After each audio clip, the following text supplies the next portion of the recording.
জায়গা রাখছিলাম, আমার খেয়াল ছিল ওই জায়গাটা সুন্দর একটা বাড়ি করব, ওই জায়গাটা বাড়িটা কইরা ছেলে মেয়ে স্ত্রী কিনে বুঝাই দিব। অমুক জায়গা আরো একটা জায়গা রেজিস্ট্রি করছিলাম, টাকা তো এখন পর্যন্ত দেওয়া হয় নাই। হায় হায়, আমার এখন কি অবস্থা হবে, আমার ছেলে মেয়ের কি অবস্থা হবে, আমার স্ত্রীর কি অবস্থা হবে, আমার ছোট মেয়েটা, আমার ছোট সন্তানটা আমার আব্বু বলে ডাকে, ওদের কি হাল হবে, কি অবস্থা হবে। আপনার দিলের ভিতরে ছেলের মায়া, স্ত্রীর মায়া, মহাব্বত ঢুইকা যাবে। আপনি বলবেন আজরাইল যদি একটু সময় দিতা, আমার যদি একটু সময় দিতা। আর যারা নেককার, যারা পরহেজগার, আল্লাহ তাআলা বলে যারা মুমিন, যারা মুত্তাকি, যারা আল্লাহ তাআলাকে ভয় করে, দুনিয়ার ভিতরে সবাই কিন্তু হবে না। কিছু মানুষ মরতে চায় না, আবার কিছু মানুষ মরার জন্য অপেক্ষা করে। কেউ মরতে চায় না, আবার কেউ মরার জন্য কি করে, অপেক্ষা করে। কারণ কি বলে, কেউ মরতে চায় না, দুনিয়ার মহব্বত তার দিলের ভিতরে ঢুকে গেছে, দুনিয়ার ভালোবাসা তার দিলের ভিতরে ঢুকে গেছে। ওমা হাদিহিল হায়াতুদ দুনিয়া ইল্লা লাহু ওয়া লাইব। এই দুনিয়াটা খেল তামাশার জায়গা, এই খেল তামাশার জায়গার মহব্বত তার দিলের ভিতরে ঢুকে গেছে, খেল তামাশার মহব্বতের জায়গা অন্তরের ভিতরে ঢুকে গেছে। আর কিছু মানুষ আছে খেল তামাশার জায়গাটাকে মহব্বত করে নাই, আখিরাতের জন্য অপেক্ষা করতেছে। যার দিলের ভিতরে আখিরাতের মহব্বত আছে, ওই বান্দাটা শুধু চিন্তা করে আহ আহ আহ কখন মালাকুল মউত আসবে, কখন মালাকুল মউত আসবে, আর আমারে কখন নিয়ে যাবে, আর আমি কখন আমার মালিকের সাথে একটু মোলাকাত করব। দুনিয়ার এই রং তামাশার ভাল লাগে না, দুনিয়ার এই খেলাঘর আর আমার ভাল লাগে না, দুনিয়ার এই ছলময় জায়গা আমার আর ভালো লাগে না। দুনিয়ায় চলতে গেলে বাধা, ডানে গেলে গুনার কারখানা, বামে গেলে গুনার কারখানা, সামনে চলতে গেলে গুনার কারখানা, পিছনে চলতে গেলে গুনার কারখানা। ইবাদত বন্দি ঠিক মতো করতে পারি না, মালিক রে ঠিক মতো ডাকতে পারি না। এ দুনিয়ার ভাল লাগে না, এ দুনিয়ার রং তামাশার মজা লাগে না। কখন সময় হবে, কখন আমি আমার মালিকের সাথে মোলাকাত করব। তাদের দিলের ভিতরে জ্বলন থাকে, জ্বলন থাকে, কখন মালাকুল মউত আসবে, আর কখন আমার নিয়ে যাবে, আর আমি কখন আমার মালিকের সাথে মোলাকাত করব। আর কিছু আছে এরা আজরাইলকে দেখা বলবে না ভাই না, মৃত্যুর সময় মানুষের হালত হয় কি হয় না, মৃত্যুর সময় মানুষের হালত হয় কি হয়। দেখবেন কেউ মৃত্যুর সময়, আপনাদের কেউ কারো মৃত্যু দেখে থাকেন, দেখবেন বেঈমান, নাফরমান, বেনামাজি, সুদখোর, ঘুষখোরের মৃত্যু যদি কেউ দেখে থাকেন, দেখবেন চোখগুলা বড় বড় হয়ে যায়, জিহ্বা বের হয়ে যায়, আর পানি পানি বলে চিৎকার মারে। জিহ্বা বড় বের হয়ে গেছে, জিহ্বা বের হয়ে গেছে, চোখগুলা উল্টায় গেছে, মানুষে তাকে ধৈর্য রাখতে পারে না, পানির যন্ত্রণায় ছটফট করতে করতে পেরেশান হয়ে যাইতেছে। আর বলে তোমরা আমার পানি দাও, আমার পানি দাও। বলে 7 সমুদ্র 13 নদী নয়, তাম পৃথিবীর পানি যদি তাকে তখন পান করানো হয়, পানির তৃষ্ণা মিটবে না। বেঈমান, নাফরমান আমার মালিকের ফেরেশতারে দেখা ওর এখন কলিজা শুকায় গেছে। ও দুনিয়ার কোন সাগরের, মহাসাগরের, সমুদ্রে পানি দেওয়ার কলিজা ভিজবে না। আজরাইলকে দেখছে, বলে আজরাইলকে কেমন দেখা দেখছে, বলে আজরাইল কেমন দেখা দেখছে। আজরাইল মানুষের সামনে 2টা সূরত নিয়ে আসে। কয়টা সূরত নিয়ে আসে বলেন? মুনকার নাকি মানুষের সামনেও আসবে, আজরাইল মানুষের সামনে আসবে। আজরাইল 2টা সূরত নিয়ে আসবে, ভালো মানুষের সামনে আসবে সুন্দর সূরত নিয়া, আর বেনামাজি, বেঈমান, সুদখোর, বেপরদাওয়ালার সামনে আসবে সূরত নিয়া।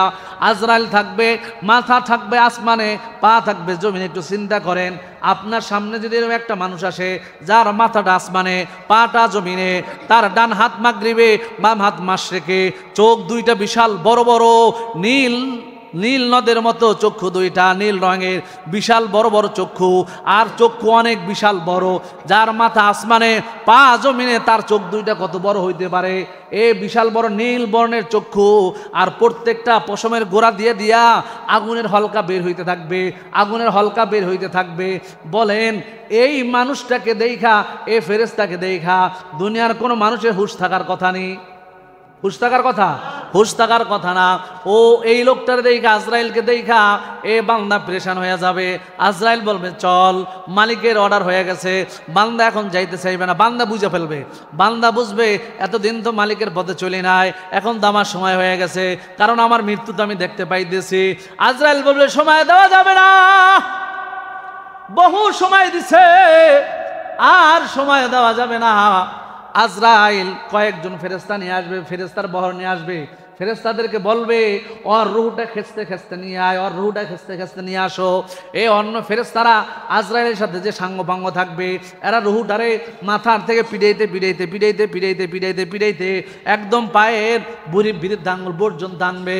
এরপরে আজরাইল বলবে আর সময় নাই, সবাই ধাওয়াই দেয়, রুহটা যখন পায়ের কিরা নিয়ে আসবে, আজরাইল এবার রুহটারে ধরবে, ধইরা এমন জোরে টান দিবে, বলে পয়গম্বর বলেন বেঈমান নাফরমানকে যখন আজরাইল রুহটা ধইরা টান দেয়, প্রত্যেকটা রগগুলা বেঈমানের টাস টাস কইরা ছিঁড়া যায়। বলে এত কষ্ট, বলে কেমন কষ্ট? পয়গম্বর ইব্রাহিম বলেন ও আল্লাহ, আমি একটু মৃত্যুর যন্ত্রণা দেখতে চাই। বলে ইব্রাহিম তুমি সহ্য করতে পারবা না? বলে না মালিক, আমি একটু দেখতে চাই। বলে কত কষ্ট? বলে একটা ছাগল রে, জ্যান্ত ছাগল রে, যদি তার জীবিত অবস্থায় যদি তার চামড়াটা শরীর থেকে খইসা টাইনে টাইনে ছুটানো হয়, কত কষ্ট লাগবে? বলে আল্লাহ অনেক কষ্ট। বলে এর চেয়ে 1000 গুণে কষ্ট বেঈমান নাফরমানের মৃত্যুর যন্ত্রণা। তার রুহটা দইরা যখন টান দিবে, ও এক বেচারা বলে হুজুর, চরমনায় পীর সাহেব হুজুরের কাছে ওয়াকিয়া বর্ণনা করতেছে, হুজুর আমি মানুষদেরকে গোসল করাই, আমার কাজ হলো মানুষ মৃত্যুবরণ করলে আমি মানুষদেরকে গোসল করাই, কিন্তু হুজুর এক জায়গায় গেলাম একটা পুরুষে গোসল করার জন্য, আমি গোসল করাইতেছি, হঠাৎ করে তার লজ্জা স্থান পরিষ্কার করার জন্য হাত দিলাম, হুজুর আমি তার লজ্জা স্থান আমি খুঁজে পাই নাই। পীর সাহেব হুজুর বলতেছে রাসূলের হাদিস, মুনকা আজরাইল যখন বেঈমান নাফরমানকে যখন টান দেয়, তার শরীরের রগগুলো সবগুলো ছিঁড়া যায়।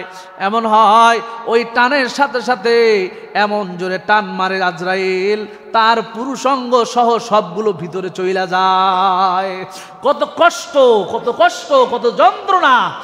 আর বান্দা যদি মুমিন হয়ে যায়, বান্দা যদি কি হয়ে যায়? মুমিন হয়ে যায়, ফেরেশতা আইসা আস্তে আস্তে বলে এ রেডি হয়ে যাও। এরে দেখাই বান্দা বলে, বান্দা ঘরের ভিতরে যারা আছে বলে তোমরা বের হও, মহিলা যারা আছে তোমরা সবাই বের হও।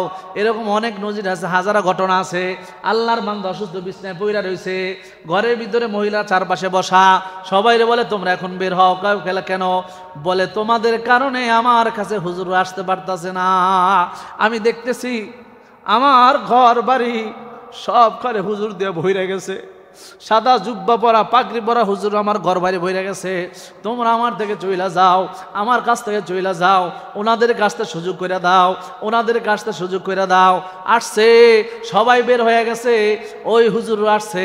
কিছুক্ষণ পর দেখে আল্লাহর বান্দা দুনিয়ায় আর নাই। নাবাদ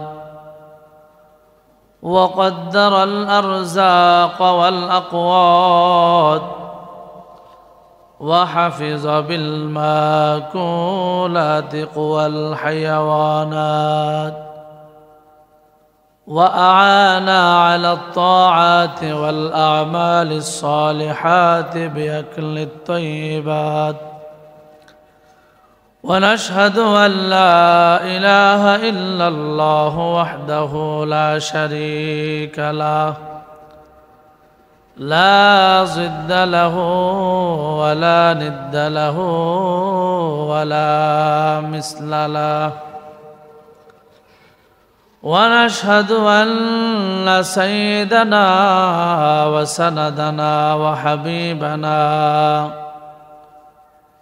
وحبيب ربنا وطبيبنا وطبيب قلوبنا ومولانا محمدا عبده ورسوله صلى الله تعالى عليه وعلى آله وأصحابه وبارك وسلم وبارك وسلم تسليما كثيرا كثيرا. الذي أرسله الله تعالى بالحق بشيرا ونذيرا وداعيا إلى الله بإذنه وسراجا منيرا أما بعد فأعوذ بالله من الشيطان الرجيم بسم الله الرحمن الرحيم يا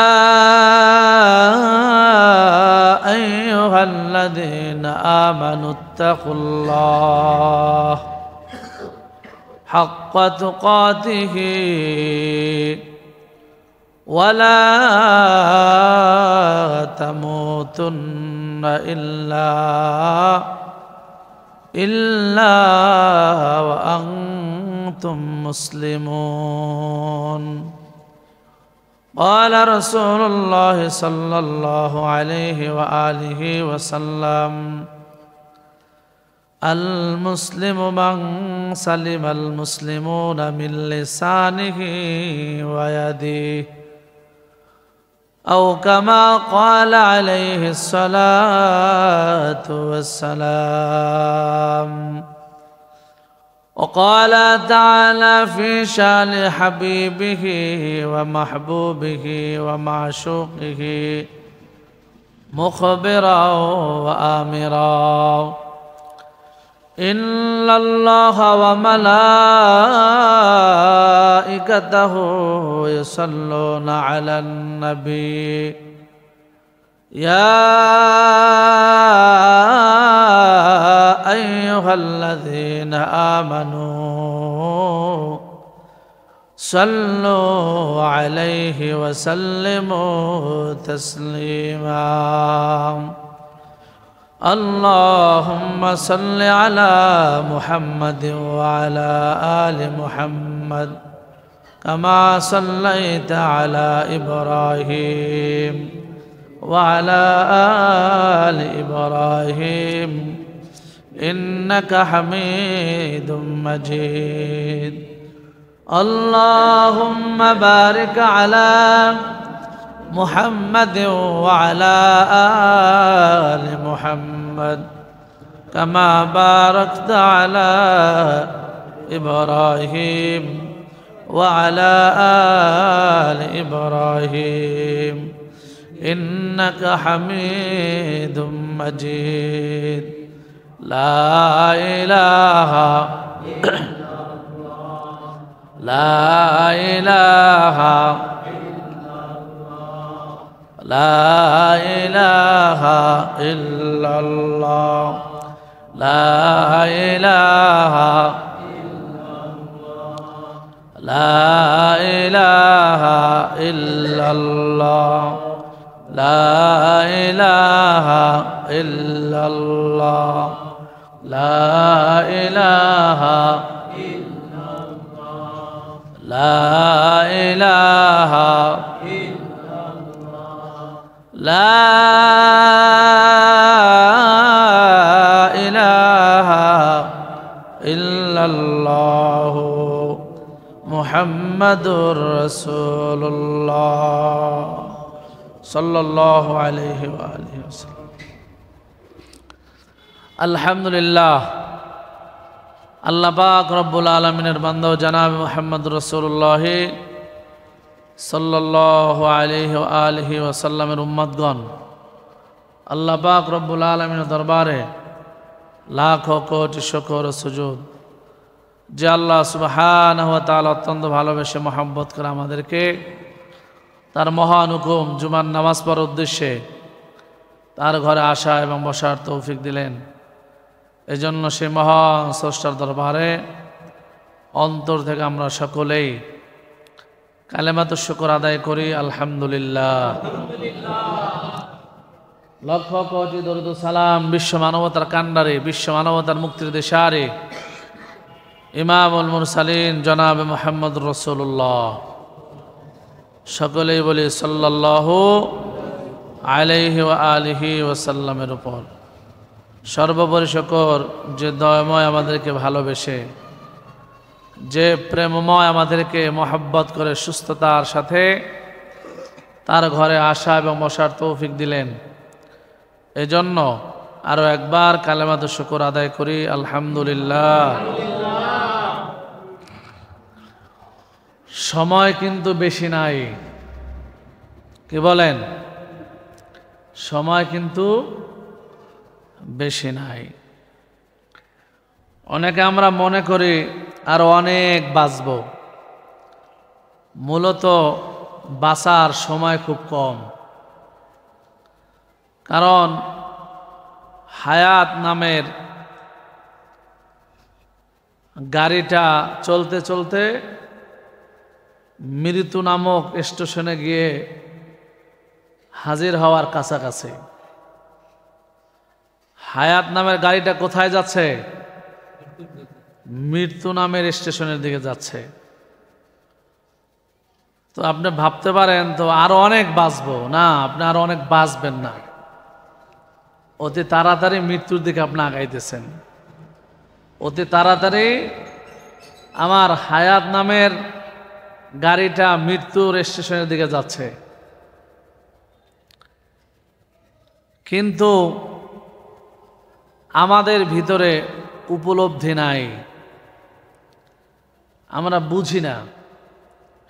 চুল পাকছে, দাড়ি পাকছে, কত সুন্দর চামড়াগুলো ঢিলে ডালা হয়ে গেছে, কি ঠিক না? এরপরও আমার অহংকার, আমার বরত্ব, আমার আমিত্ব, আমার চলাফেরার স্টাইল, আমার কথা বলা এখনো নম্রতার দিকে আসতেছে না।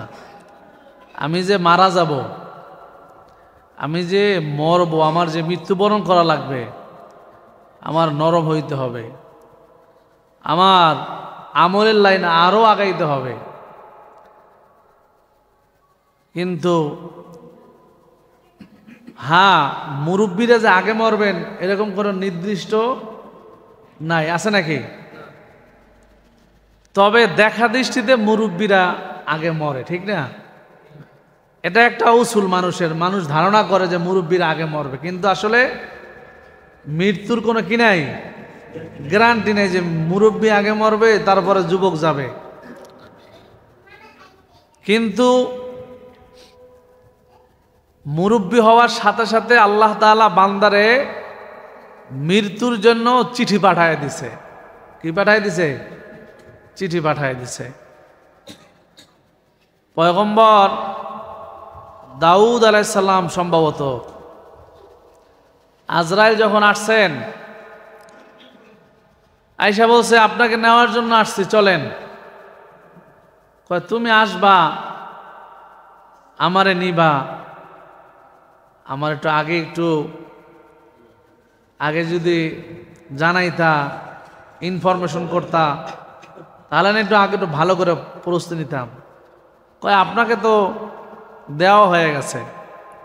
কয় কি দেওয়া হয়ে গেছে? কয় কয়েকটা চিঠি দেওয়া হয়ে গেছে। কয় কই, চিঠি তো পাইলাম না। কয় চিঠি পাইছেন? কয় কোথায়? কয় আপনার চুলদারি সাদা হয়ে গেছে না, এই তো একটা চিঠি আইসা পড়ছে। আপনার চোখের পাওয়ার কমে গেছে, দ্বিতীয় চিঠি চলে আসছে।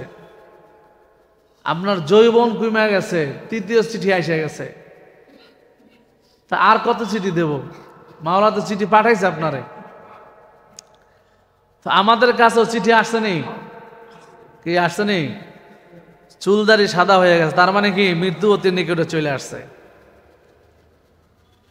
চোখের চাহনি, দৃষ্টিশক্তি কমে গেছে, চিঠি আরো একটা চলে আসছে। যৌবন শক্তি নাই, চিঠি আরো চলে আসছে। কিন্তু চিঠি পাইছি, কিন্তু আমার পরিবর্তন নাই। চিঠি পাইছি, আমার পরিবর্তন নাই। আমি মনে করি যে এখন আরো অনেক বাঁচবো, আমি মনে করি যে এখন আরো অনেক বাঁচবো। রাসূল আকরাম সাল্লাল্লাহু আলাইহি ওয়াসাল্লাম হাদিসে বলেন, মানুষ বয়স বৃদ্ধি হওয়ার সাথে সাথে তার কয়েকটা জিনিস বৃদ্ধি পায়। মানুষের বয়স যখন বাড়ে তখন এই বয়স বাড়ার সাথে সাথে কয়েকটা জিনিস কি হয়, তার কাছে আকাঙ্ক্ষা হয়, বৃদ্ধি হয়। সেটা হলো, সে মানুষ যখন বৃদ্ধ হয় তখন সে অধিক বাঁচতে চায়। কেউ মরতে চায় না। কেউ কি করতে চায় না? মরতে চায় না। আপনারা কি কেউ মরতে চান? কথা বলেন, কেউ মরতে চান? কেউ? রাসূলের হাদিস, বান্দা উম্মত বয়স যখন বৃদ্ধি হয়, বাড়ে, তখন এদের ভিতরে কয়েকটা আকাঙ্ক্ষা জাগ্রত হয়। এক নম্বর, যে এরা মরতে চায় না, এরা বাঁচতে চায়। এরা কি করতে চায় না? মরতে চায় না, বাঁচতে চায়। আর অনেক বাঁচবে, অনেক বাঁচবে, অনেক বাঁচবে। আর একটা, এর ভিতরে যৌবন শক্তির লোভ বৃদ্ধি পাইতে থাকে। কি? যৌবন শক্তির লোভ কি পাইতে থাকে? মানুষ বৃদ্ধ হইতেছে কিন্তু তার যৌবন শক্তির চাহিদাটা মেটে না। সে ধারণা করে, চিন্তা করে, যৌবন যদি আরো থাকতো, আরো কামাই করা যেত, আরো পাইতাম।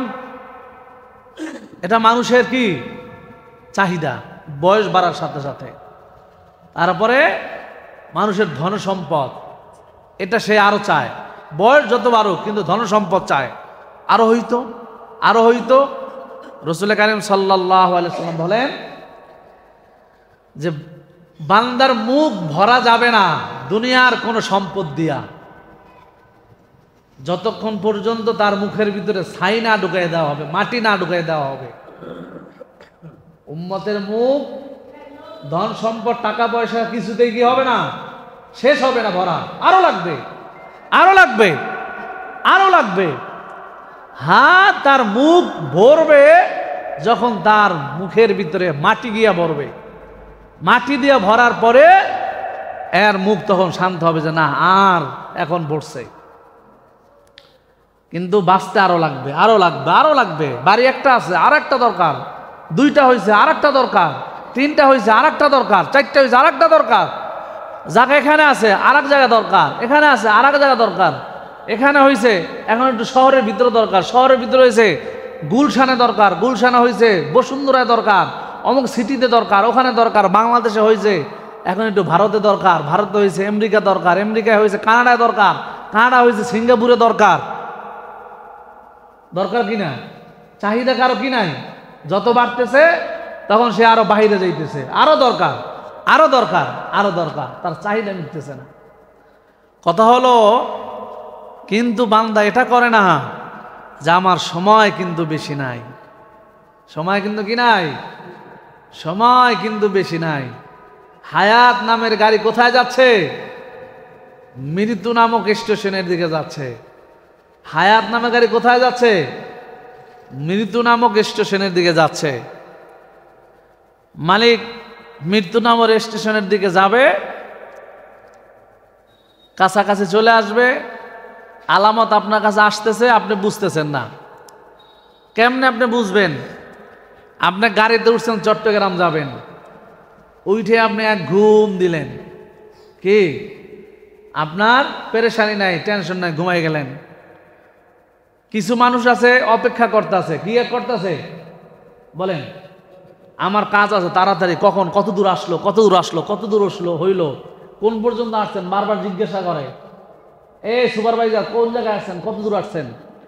আর কেউ আছে কোনো চিন্তা নাই, সে ঘুমাইতেছে, ঘুমাইতেছে, চট্টগ্রাম স্টেশনে নামছে। হ্যাঁ, সুপারভাইজার এসে উঠেন, উঠেন, উঠেন, উঠেন, তাড়াতাড়ি উঠেন, নামার সময় হয়ে গেছে। এত তাড়াতাড়ি চলে আসলাম, চলে আসছি? হ্যাঁ হ্যাঁ, তাড়াতাড়ি, তাড়াতাড়ি। ওনার খবরও নাই যে উনি কখন স্টেশনে চলে আসছে।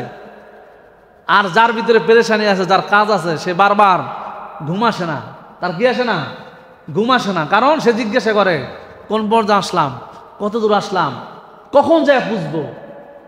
ঠিক দুনিয়ার এই আপনার হায়াত নামের গাড়িতে আমরা যারা চড়ছি, কেউ আমরা বিভোর ঘুমে আছি, আমাদের কোনো খোঁজ খবর নাই, ঘুমাইতেছি, ঘুমাইতেছি। আর যারা পরকালে চিন্তা আছেন এরা চিন্তা করে কোন পর্যন্ত আসলাম, কোন পর্যন্ত আসলাম, কত দূর আসলাম, কি করলাম, কতটুকু করতে পারলাম। আর এক শ্রেণী আছে কি, সে ঘুমাইতেছে ঘুমাইতেছে ঘুমাইতেছে ঘুমাইতেছে, মালাকুল মউত আজরাইল এসে যখন ধাক্কা দিবে সামনে, তখন বলবে কি ব্যাপার, তুমি আমার নেওয়ার জন্য চলে আসছো, আমি তো কিছুই করতে পারি না, আর একটু সময় দাও, আর একটু সময় দাও আমারে, আমি তো কিছুই করতে পারলাম না, আমি তো কিছুই করতে পারলাম না। মালাকুল মউত বলবে না, সুপারভাইজার বলবে তুমি আর থাকতে চাইলে আর থামো, তোমার কি করতে হবে না, তাড়াতাড়ি বের হও, বের হও, গাড়ি পরিষ্কার করব, গাড়ি গেট লক করে দেবো, বের হও, নামো। মালাকুল মউত বলবে আর সময় নাই, আর কি নাই, সময় নাই, তোমার সময় শেষ, তুমি ঘুমে বিভোর হয়ে গেছো। আমার হায়াত নামের গাড়ি মৃত্যু নামক স্টেশনের দিকে যাচ্ছে, বুঝতেছেন? হায়াত নামক গাড়ি কোথায় যাচ্ছে? মৃত্যু নামক স্টেশনের দিকে। বেশি দিন বাকি নাই। আপনার আমি ভাবতেছি মনে হয় অনেক বাকি, না রে ভাই, বেশি দিন বাকি নাই, আর বেশি দিন বাকি নাই, বেশি দিন বাকি না। দেখেন না আপনার ডানে বামে, আশরাফ আলী থানভী রহমাতুল্লাহ আলাইহি বলেন, মানুষ এতটা নেমক হারাম, আর নেমক হারাম তো আল্লাহ তাআলা বলছেন বান্দারে, নেমক হারাম, বান্দা যে নেমক হারাম এটা বলছেন কে? আল্লাহ নিজে বলছেন, ইন্নাল ইনসানা লিরাব্বিহি লাকানুদ। আরে আমার ইনসান জন্ম নেমক হারাম, মানুষগুলো কি নেমক হারাম, আল্লাহ বানাইছেন। দেখেন কত আল্লাহ আদর করে বানায়, আবার আল্লাহ বলতেছে এরা জন্মের নেমক হারাম, অনেক নেমক হারাম, এদের মতো নেমক হারাম আর কেউ নাই। বান্দার মতো নেমক হারাম আর কেউ, গুণ খায় একজনের, নুন খায় একজনের, গুণ খায় আর একজনের। সব দিয়েছেন মালিক, ওই মালিকরে ভুলে গেছি। কি বলেন? সব দিছে কে? সম্মান কে দিছে? কথা বলেন, কে দিছে? টাকা পয়সা কে দিছে? ইজ্জত কে দিছে? সব দিছেন মালিক, যে দিছে তারে ভুলে গেছে, যে দিছে তারে ভুলে গেছে। আল্লাহ নেমক হারাম বলবে না কেন বলেন? বলে মানুষ বড় নেমক হারাম, কারণ গুণ নুন খায় যান, গুণ গায় আর একজনে, মানুষ বড় নেমক হারাম। বলে শুধু নেমক হারাম না, আল্লাহ তাআলা বলেন এরা চতুষ্পদ জন্তু। চতুষ্পদ জন্তু আপনারা চিনেন? চতুষ্পদ জন্তু কি? গরু, ছাগল, ভেড়া, দুম্বা, ঠিক না? এটা হলো চতুষ্পদ জন্তু।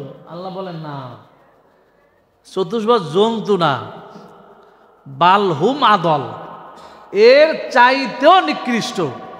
তাহলে চতুষ্পদ জন্তুর ভিতরে নিকৃষ্ট কোন প্রাণী? শূকর। কি বলেন? কথা বলেন কি? শূকর হইল সবচাইতে নিকৃষ্ট প্রাণী চতুষ্পদ জন্তুর ভিতরে। কুত্তা, শুয়ার, এর ভিতরে শূকর হইল সবচাইতে নিকৃষ্ট প্রাণী। আল্লাহ বলেন মানুষ এর চাইতেও খারাপ, শূকর এর চাইতেও খারাপ। আল্লাহ নিজে বলতেছেন এর চাইতেও খারাপ। বলে কেন খারাপ? বলে আমি কান দিছি, কি করে না, কান দিয়ে যা শুনতে বলছি সেটা শোনে না, যেটা শুনতে নিষেধ করছি ওইটা শোনে। চোখ দিছি দেখার জন্য, কি দেখবা? কি দেখবা? দেখবা কি দেখবা? তোমার মায়েরে দেখবা, তোমার বাবারে দেখবা, কোরআনের দিকে তাকাইবা, ভালো জিনিসের দিকে তাকাইবা, আমার কুদরতের দিকে তাকাইবা। তোমার মার দিকে তাকাও, তোমার বাবার দিকে তাকাও, এক নজর তাকায় থাকো।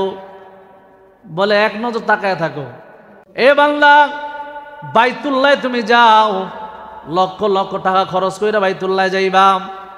বাইতুল্লাহ যাইয়া তুমি তপ কইরা, নিজের শরীর কষ্ট ব্যয় কইরাম, শরীরের শক্তি ব্যয় কইরা কইরাম বাইতুল্লাহ তওয়াফ করবাম, সাফা মারওয়া সাহি করবা, মিনায় যাবা, মুজদালিফায় যাইবা। সব জায়গায় বান্দা তুমি ঘুরা ঘুরা ঘুরা ঘুরা আমার হুকুম আহকাম মানবা। মানার পরে 7 লক্ষ 8 লক্ষ 10 লক্ষ টাকা খরচ কইরা হজ করলাম, উমরা করলা, 2-2.5 লাখ টাকা খরচ কইরা উমরা করলাম, 10 লক্ষ টাকা খরচ কইরা তুমি হজ করলাম। এ বান্দা, কোনো গ্যারান্টি নাই যে তোমার হজ কবুল হইছে। হয়েছে, গ্যারান্টি আছে কোনো? বাংলা তোমার হজ কবুল হইতে পারে, না হইতে পারে। 10 লাখ টাকা খরচ কইরা তুমি হজ করছো, কবুল হইতে পারে, নাও হইতে পারে, কিন্তু তোমার করাই লাগবে। যদি তোমার উপরে টাকা পয়সা হয়ে যায়, হজ খরচ হয়ে যায়, তাহলে তোমার হজ তো করাই লাগবে। না আবার এখানে এটা সুরত বের করতে পারবেন যে না তাহলে খরচ করা দরকার নাই, এটা এমনি সাজে না। আপনার টাকা পয়সার মালিক হয়ে গেছেন, আপনার হজ করা লাগবে। টাকা পয়সার মালিক হয়েছেন, হজ করা লাগবে, কিন্তু গ্যারান্টি নাই কবুল হয়েছে না হয়েছে। পয়গম্বর আরবি সাল্লাল্লাহু আলাইহি সাল্লাম বলেন, বাংলা হজ কবুল হয়েছে না হয়েছে গ্যারান্টি নাই। নামাজ পড়ছো, কবুল হয়েছে না হয়েছে গ্যারান্টি নাই। কিন্তু বান্দা তুমি যদি মায়ার নজর দিয়া, ভালোবাসার নজর দিয়া, মহাব্বতের নজর দিয়া তোমার মা বাবার দিকে এক নজর তাকাও, বান্দা তোমার আমলনামায় কবুল হজের সওয়াব লেখা হয়। মার দিকে বসে, মার সামনে বসে রয়েছেন, মনে মনে খেয়াল করলেন আমার রসুল বলছে মায়ের দিকে তাকাইলে, বাবার দিকে তাকাইলে হজের সওয়াব পাওয়া যায়। মা বাবার সামনে বসে রয়েছেন, কোথায়? আপনি মা বাবার সামনে বসা, হঠাৎ দিলের ভিতরে আসলো মা বাবার দিকে তাকাইলে হজের সওয়াব পাওয়া যায়। সাথে সাথে আপনি আপনার মা বাবার দিকে তাকাইলেন, কারণ আমার রসুল বলছে মা বাবার দিকে তাকাইলে হজের সওয়াব পাওয়া যায়। দেরি করো না বাংলা, সাথে সাথে মা বাবার দিকে দৃষ্টি দিয়ে তাকাইলেন, এক দৃষ্টি দিয়ে তাকাইল, আমার মা আমার বাবা কত সুন্দর করে আল্লাহ তাআলা বানাইছেন। রসুলের কথা স্মরণ করে সাথে মার দিকে তাকাইছেন, বাবার দিকে তাকাইছেন। পয়গম্বর বলে মা বাবার দিকে ভালোবাসার নজর দিয়ে তাকাইছো, বান্দার সাথে সাথে তোমার আমলনামায় কবুল হজের সওয়াব লেখা হয়ে গেছে। এই আল্লাহ তাআলা বলেন আমি চোখ দিছিলাম তোর মায়েরে দেখ, তোর বাবারে দেখ, ভাল লাগে না? কোরআন শরীফ পড়, কোরআন শরীফ তাকায়া থাক। বাংলা ভালো লাগে না? আমার কুদরতের দিকে তাকাইয়া তাকাইয়া গবেষণা কর, চিন্তা কর। কোথায় তাকাইবা? আসমানের দিকে তাকাও, জমিনের দিকে তাকাও।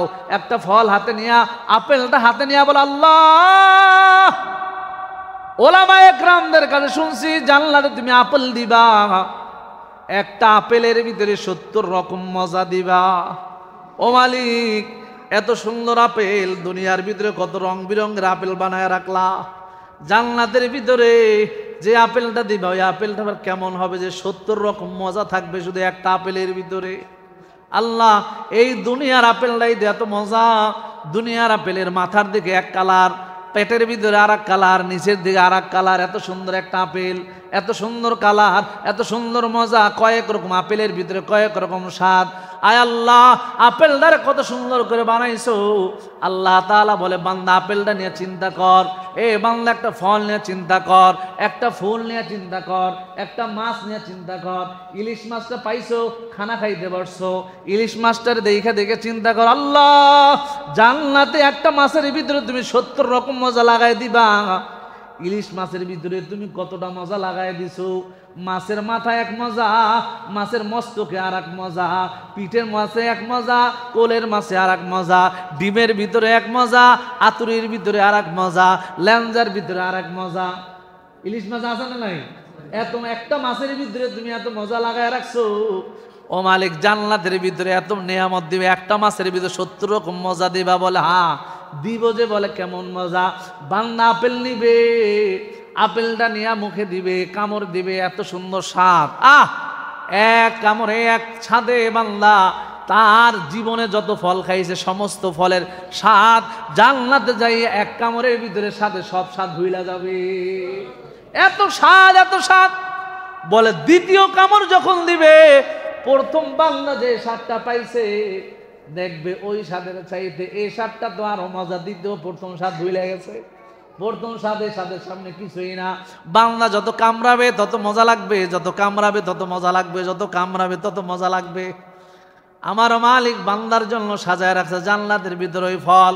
আল্লাহ তাআলা বলেন চোখ দিয়া ফল দেখে দেখে চিন্তা কর, আমার কুদরত দেখে দেখে চিন্তা কর। চোখ দিছিলাম এই জন্য মা বাবার দিকে তাকাও, হালাল জিনিসের দিকে তাকাও, হারাম জিনিসের দিকে তাকাইও না। আল্লাহ বলে চোখ দিছিলাম ভালোটা দেখার জন্য, ভালোটা দেখে নাই, কান দিয়েছিলাম ভালোটা শ্রবণ করার জন্য, ভালোটা শ্রবণ করে নাই।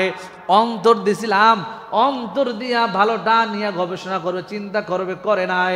এ মানুষগুলো উলাইকা কাল আনআম, এ মানুষগুলা চতুষ্পদ জন্তু। আল্লাহ বলে না না, চতুষ্পদ জন্তু না, বালহুম আদল, এর চাইতো এরা খারাপ, এর চাইতো কি মানুষ বড় খারাপ।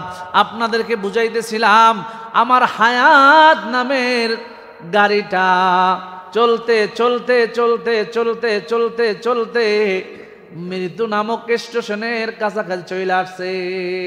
সময় কিন্তু বেশি নাই, সময় কিন্তু বেশি নাই। আল্লাহ তাআলা চিঠি পাঠায় দিছে। নিজের দাড়ির দিকে তাকায়া দেখেন, চুলের দিকে তাকায়া দেখেন, আপনার চুল দাড়ি সাদা হয়ে গেছে, মানে চিঠি চলে আসছে। কি চলে আসছে? চিঠি চলে আসছে। আপনি যতই দাড়ির ভিতরে কলব লাগান না কেন, আপনার যৌবন কিন্তু ফিরে আসবে না, আপনার যৌবন কিন্তু ফিরে আসবে না, আগের শক্তি কিন্তু ফিরে আসবে না। আল্লাহ বলে তোর কাছে প্রথম চিঠি পাঠায় দিলাম, চুলদারি সাদা করে দিলাম, চোখের দৃষ্টি শক্তি কমায় দিলাম, চিঠি আরো একটা পাঠায় দিছি। আগের মতো যৌবন নাই, আগের মতো শক্তি নাই, আমি চিঠি আরো একটা পাঠায় দিছি। বান্দা সময় থাকিতে করো উন্নতি কামনা, সময় ফুরিয়ে গেলে আর তো সময় মিলবে না।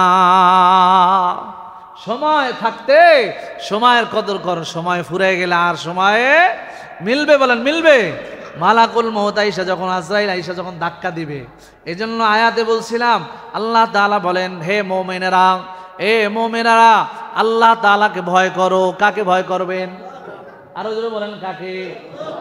আল্লাহ তাআলাকে ভয় করবেন। কিন্তু আল্লাহ তাআলার ভয় আসলেই প্রকৃত আমাদের অন্তরের ভিতরে নাই, আসেনি?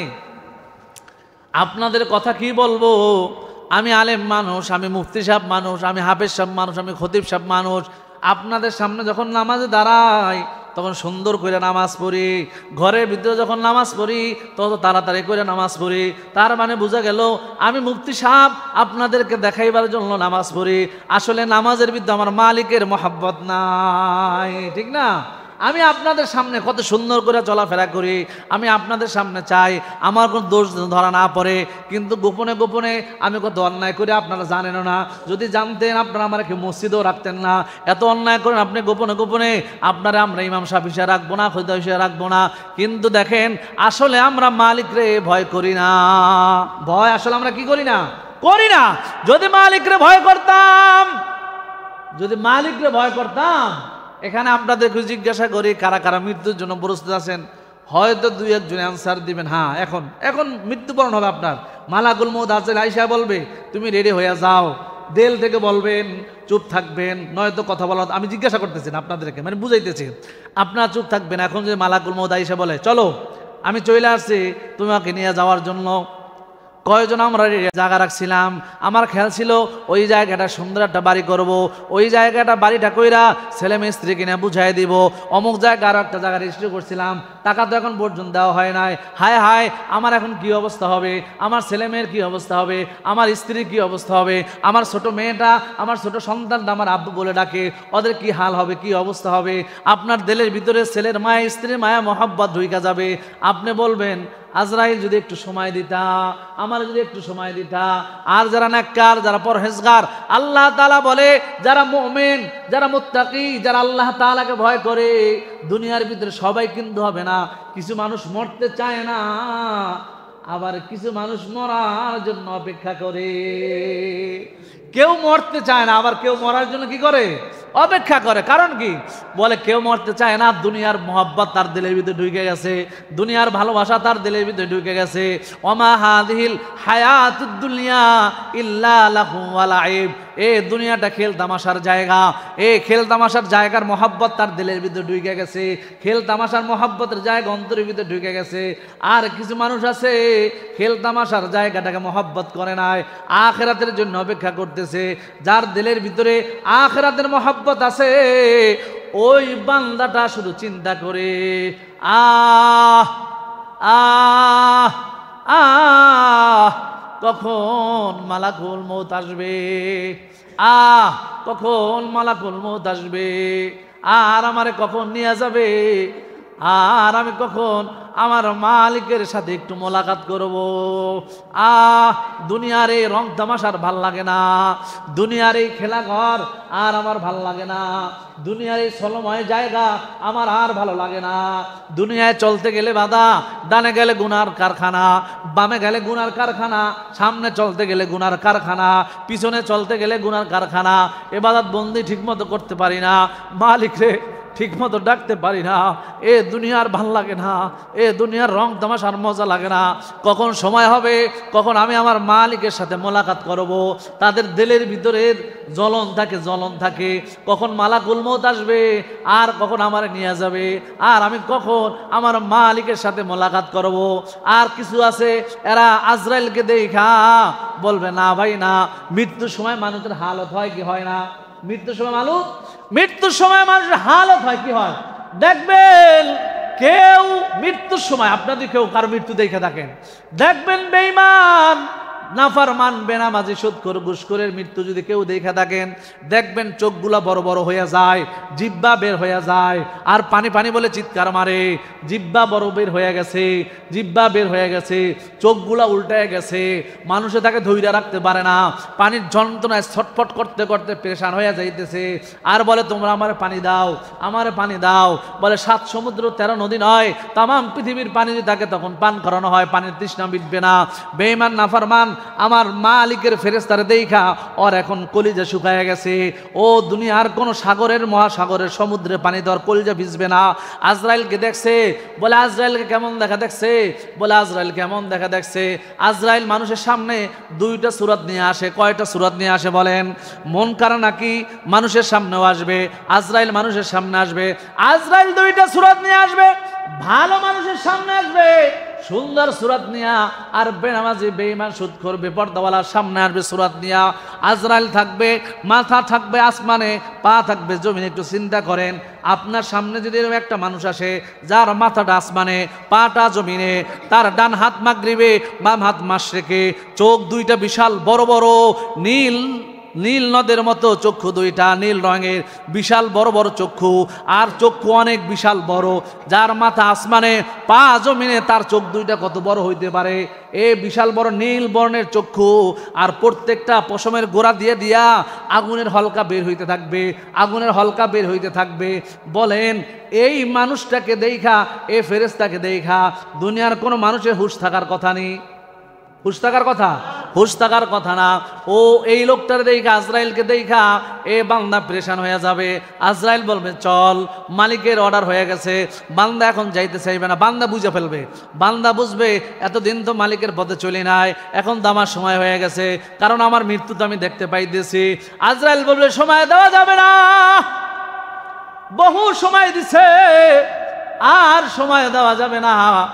আজরাইল কয়েকজন ফেরেশতা নিয়ে আসবে, ফেরেশতার বহর নিয়ে আসবে, ফেরেশতাদেরকে বলবে ওর রুহটা খেচতে খেচতে নিয়ে আয়, ওর রুহটা খেচতে খেচতে নিয়ে আসো। এই অন্য ফেরেশতারা আজরাইলের সাথে যে সাঙ্গপাঙ্গ থাকবে, এরা রুহটারে মাথার থেকে পিড়াইতে একদম পায়ের বুড়ির বৃদ্ধ আঙ্গুল পর্যন্ত আনবে। এরপরে আজরাইল বলবে আর সময় নাই, সবাই ধাওয়াই দেয়, রুহটা যখন পায়ের কিরা নিয়ে আসবে, আজরাইল এবার রুহটারে ধরবে, ধইরা এমন জোরে টান দিবে, বলে পয়গম্বর বলেন বেঈমান নাফরমানকে যখন আজরাইল রুহটা ধইরা টান দেয়, প্রত্যেকটা রগগুলা বেঈমানের টাস টাস কইরা ছিঁড়া যায়। বলে এত কষ্ট, বলে কেমন কষ্ট? পয়গম্বর ইব্রাহিম বলেন ও আল্লাহ, আমি একটু মৃত্যুর যন্ত্রণা দেখতে চাই। বলে ইব্রাহিম তুমি সহ্য করতে পারবা না? বলে না মালিক, আমি একটু দেখতে চাই। বলে কত কষ্ট? বলে একটা ছাগল রে, জ্যান্ত ছাগল রে, যদি তার জীবিত অবস্থায় যদি তার চামড়ার শরীর থেকে খইসা টাইনে টাইনে ছুটানো হয়, কত কষ্ট লাগবে? বলে আল্লাহ অনেক কষ্ট। বলে এর চেয়ে 1000 গুণে কষ্ট বেঈমান নাফরমানের মৃত্যুর যন্ত্রণা। তার রুহটা দইরা যখন টান দিবে, ও এক বেচারা বলে হুজুর, চরমনায় পীর সাহেব হুজুরের কাছে ওয়াকিয়া বর্ণনা করতেছে, হুজুর আমি মানুষদেরকে গোসল করাই, আমার কাজ হলো মানুষ মৃত্যুবরণ করলে আমি মানুষদেরকে গোসল করাই। কিন্তু হুজুর এক জায়গায় গেলাম, একটা পুরুষে গোসল করার জন্য, আমি গোসল করাইতেছি, হঠাৎ করে তার লজ্জা স্থান পরিষ্কার করার জন্য হাত দিলাম। হুজুর আমি তার লজ্জা স্থান আমি খুঁজে পাই নাই। পিসা হুজুর বলতেছে রাসূলের হাদিস, মুনকা আজরাইল যখন বেঈমান নাফরমানকে যখন টান দেয়, তার শরীরের রগগুলো সবগুলো ছিঁড়া যায়। এমন হয় ওই টানের সাথে সাথে এমন জোরে টান মারে আজরাইল, তার পুরুষাঙ্গ সহ সবগুলো ভিতরে চইলা যায়। কত কষ্ট, কত কষ্ট, কত যন্ত্রণা। আর বান্দা যদি মুমিন হয়ে যায়, বান্দা যদি কি হয়ে যায়, মুমিন হয়ে যায়, ফেরেশতা আইসা আস্তে আস্তে বলে এ রেডি হয়ে যাও। এরে দেখাই বান্দা বলে, বান্দা ঘরের ভিতরে যারা আছে বলে তোমরা বের হও, মহিলা যারা আছে তোমরা সবাই বের হও। এরকম অনেক নজির আছে, হাজারা ঘটনা আছে। আল্লাহর বান্দা অসুস্থ বিছনায় পইরা রয়েছে, ঘরের ভিতরে মহিলা চারপাশে বসা, সবাই বলে তোমরা এখন বের হও। কেন? বলে তোমাদের কারণে আমার কাছে হুজুর আসতে পারতাছে না। আমি দেখতেছি আমার ঘর বাড়ি সব ঘরে হুজুর দিয়ে ভইরা গেছে, সাদা জুব্বা পরা পাগড়ি পরা হুজুর আমার ঘর বাড়ি ভইরা গেছে। তোমরা আমার থেকে চইলা যাও, আমার কাছ থেকে চইলা যাও, ওনাদের কাছ থেকে সুযোগ করে দাও, ওনাদের কাছ থেকে সুযোগ করে দাও। আসছে, সবাই বের হয়ে গেছে, ওই হুজুর আসছে। কিছুক্ষণ পর দেখে আল্লাহর বান্দা দুনিয়ায় আর নাই। মরণ তো আপনারও হবে, মরণ তো আমারও হবে, মরণ তো বেঈমানের হবে, মরণ তো নামাজির হবে, মরণ তো বেনামাজির হবে, মরণ তো সুদখোর হবে, মরণ তো ঘুষখোর হবে, মরণ তো দিনদারের হবে, পরহেজগারের হবে। চিন্তার বিষয় আপনার মরণ কেমনে হবে, আমার মরণ কেমনে হবে। চিন্তার বিষয় হলো এটা, আপনি কেমনে মরার জন্য প্রস্তুতি নিছেন, আর আমি মরার জন্য কেমনে প্রস্তুতি নিছি। এ যুবক ভাই হিসাব মিলাও, এ বৃদ্ধ বাবাজি হিসাব মিলান, এখনো সময় আছে। আপনার মরণটা কোন হালতে হবে, আপনি মরণটা কোন হালতে চান। এমনও খবর আছে বাথরুমে ঢুকছে, বাথরুম থেকে বের হইতে পারে নাই, বাথরুমের ভিতরেই স্টক করে মারা গেছে। এরকম নজির হয় কি হয় না? আরো জোরবেন হয় কি হয় না? আরে ভাই আপনার মরণটা যদি এভাবে হয়, বাথরুমে ঢুকছেন আর বাথরুম থেকে বের হইতে পারেন নাই, কি বলবে মানুষ? যদি আপনার সামনে বলবে না, আপনার ছেলে মেয়ের সামনে বলবে না, কিন্তু গোপনে মানুষ বলবে দেখছোস নি কেমনে মরছে, বাথরুমে ঢুকছে আর বের হয় নাই, মরণটা কেমন হয়েছে, মরণটা কেমন হয়, বাথরুমে যায় মারা গেছে। তার মানে কি লক্ষণ দেখা যায়? মানুষ আপনাদের সামনে বলবে না, আত্মীয় স্বজনের সামনে বলবে না, পিছনে পিছনে মানুষ এগুলা নিয়ে গবেষণা করবে কি করবে না? ও যুবক ভাই তোমার আমার মরণটা কেমনে হবে? তুমি হেডফোন লাগাইয়া মোবাইলটার হাতে নিয়া দরজা জানালা সব বন্ধ কইরা দিছো, জানালা দরজা বন্ধ কইরা কানের ভিতরে হেডফোন লাগাইয়া মোবাইলটা হাতে নিছো, মোবাইলটা হাতে নিয়া এবার তুমি যেখানে ঢোকা দরকার ওইখানে ঢুকছো, গুনাহের লাইনে তুমি ঢুইকা গুনাহের ছবিগুলো দেখতেছো। আল্লাহ না করুক, আল্লাহ না করুক, আল্লাহ না করুক, আল্লাহ না করুক, আল্লাহ না করুক। এ ভাই আপনাদেরকে বলি আল্লাহ না করুক, আল্লাহ না করুক। এ যুবক ভাই কানের ভিতরে হেডফোন দেওয়া, আপনার হাতের ভিতরে মোবাইলটা, আপনি এখন গুনাহের কাজগুলো দেখতেছেন। দরজা বন্ধ করা, জানালা বন্ধ করা, দরজা বন্ধ করা, জানালা বন্ধ করা। কারণ কি?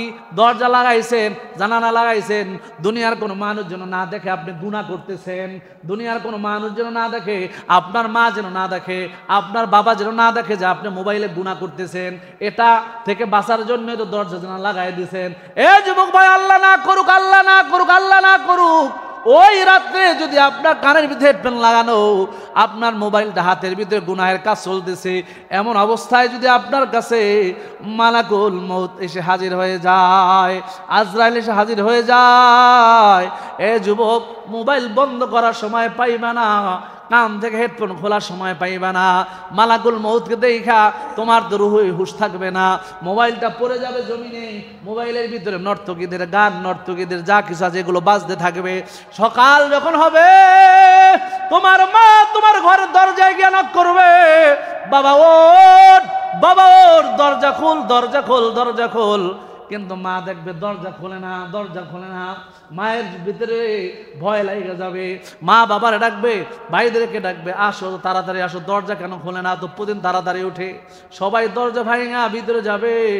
এ যুবক ভাই, আল্লাহ না করুক, আল্লাহ না করুক, তোমার মা বা ভাই বোন যায় যদি দেখে তুমি মরা লাশ হয়ে আসো, তোমার শরীরটা বড় শক্ত ঠান্ডা হয়ে গেছে, কিন্তু পাশে মোবাইলের ভিতরে নর্তকী গান বাজনা চলতেছে আর তোমার কানের হেডফোন লাগানো, তখন তোমার মায়ে মনে মনে কারো কাছে বলতে নাও পারলে বলবে, হায় হ্যাঁ আমার সন্তানটা মারা গেল, গুনাহ অবস্থায় মারা গেল। এ যুবক ভাই, গুনাহ যখন করেন এইটা চিন্তা করেন, এখন যদি আমার মরণ হয়ে যায়, এখন যদি আমার মরণ হয়ে যায়, আমার মরণটা তো গুনাহ অবস্থায় হবে। এখন যদি আমার মরণটা হয়ে যায়, এখন যদি আমার মরণটা হয়ে যায়, আমার মরণটা তো গুনাহ অবস্থায় হবে। এজন্য গুনাহ থেকে বাঁচেন, গুনাহ থেকে বাঁচেন। আল্লাহ তাআলা বলেন, বান্দা আমাকে ভয় কর, মুসলমান না হইয়া কবরে আসিও না।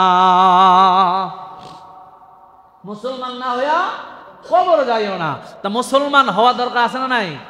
সবাই বলেন দরকার আছে না নাই? কবে হইবেন মুসলমান? গুনাহ তো করছেন, দাড়ি কামানের স্বাদ পাইছেন, পাঞ্জাবি না পরার মজা পাইছেন, অনেক গুনাহ করছেন, বেপরদায় চলার মজা পাইছেন, সুদ ঘুষ খাওয়ার মজা পাইছেন, আরে অনেক কিছু গুনাহ করছেন, ছেলে মেয়ে বড় হয়ে গেছে, সুদ ঘুষ অনেক খাইছেন, অনেক কিছু করছেন, অনেক মজা পাইছেন, অনেক মজা পাইছেন। এখনো সময় আছে, আপনাদের হাতে ধরে, আপনাদের পায়ে ধরে, আপনাদের হাতে ধরে, আপনাদের পায়ে ধরে, সময় কিন্তু বেশি নাই, সময় কিন্তু বেশি নাই, সময় কিন্তু বেশি নাই, সময় কিন্তু বেশি নাই, সময় কিন্তু কি নাই, বেশি নাই।